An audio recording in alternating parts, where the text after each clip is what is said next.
मित्रांनो, आज आपण एका अशा सत्य घटनेचा उलगडा करणार आहोत। ही घटना पुणे शहरातील आहे आणि ही घटना केवळ धक्कादायकच नाही तर आपल्या डिजिटल जगात मुलं मुली किती मोठ्या धोक्यात जाऊ शकतात, फसू शकतात याचा एक जिवंत पुरावा आहे। ऑनलाइन गेमिंगच्या नादात एका 17 वर्षीय मुलीचं आयुष्य कसं उद्ध्वस्त होऊ शकतं, विश्वास कसा फसवणुकीत बदलू शकतो आणि पालकांनी यामधून कोणता धडा घ्यावा हे आपण आजच्या व्हिडिओमध्ये बघणार आहोत। नमस्कार, मी एडिटर संदीप ठाकरे, आपण बघत आहात प्रतिशोध। पुण्यातील बाणेर परिसरात राहणारी एक 17 वर्षाची मुलगी 12वीची विद्यार्थिनी आहे।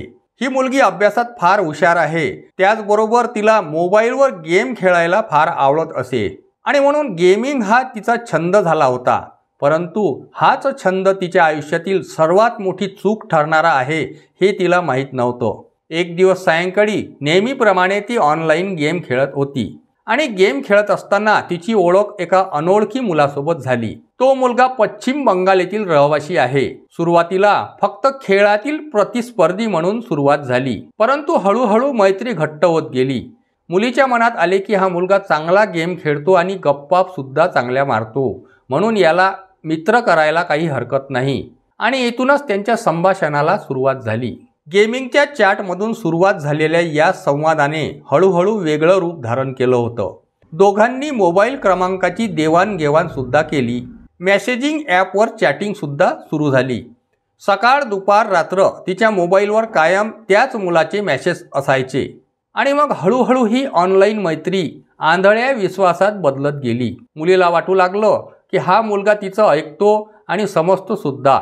महिन्याभराच्या या मैत्रीमध्ये मुलाने तिचं मन अगदी जिंकून घेतलं होतं, परंतु आता त्याने तिच्यावर दबाव टाकण्यास सुरुवात केली। आपण इतके दिवस झाले बोलतोय, परंतु तू मला प्रत्यक्ष भेटायला हवी, असे तो रेटू लागला।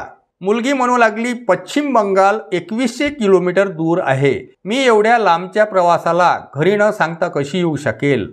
मुलगा म्हणाला, मी तुझं आयुष्य बदलून टाकेल, आपण एकत्र राहू, मी तुला खूप खुश ठेवेन आणि तुझं जर माझ्यावर खरं प्रेम असेल तर तू एकदा भेटायला यायलाच हवं। अशा नाना प्रकारच्या गोडगोड आश्वासनांनी 17 वर्षाच्या निरागस मनाला जखडून टाकलं होतं। तिने घरच्यांना न सांगता 2100 किलोमीटरचा प्रवास करण्याचा निर्णय घेतला आणि मग एक दिवस ठरल्याप्रमाणे मुलगी रात्री पुण्याहून निघाली। ट्रेनने बसने एकटीच निघाली।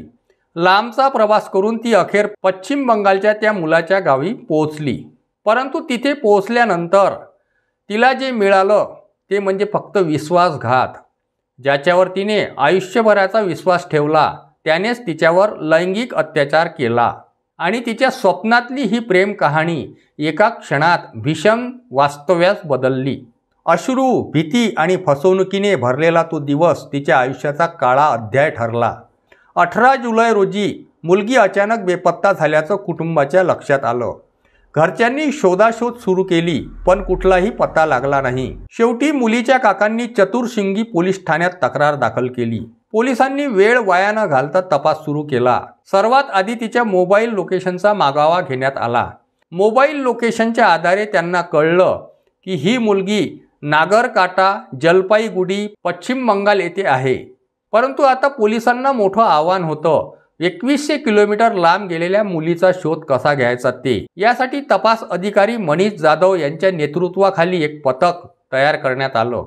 हे पथक 7 दिवस सतत प्रयत्न करत राहिलं। पश्चिम बंगालच्या पोलिसांशी संपर्क केला, CCTV तपासणी केली, मोबाईल लोकेशन ट्रॅकिंग केली।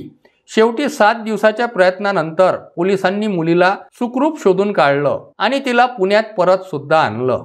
परंतु त्यापुढे खरी धक्कादायक बाब पुढे आली। मुलीच्या जबाबाने असे कळले की हे प्रकरण अपहरणाचे नव्हते तर तिच्यावर लैंगिक अत्याचार सुद्धा झाल्याचं स्पष्ट झालं। यामुळे आरोपीवर IPC अंतर्गत अपहरण, लैंगिक अत्याचाराचे गंभीर कलम तसेच पोस्को कायद्यान्वये गुन्हा दाखल करण्यात आला। आरोपीला 6 सप्टेंबर रोजी अटक करण्यात आली असून तो सध्या न्यायालयीन कोठडीत आहे।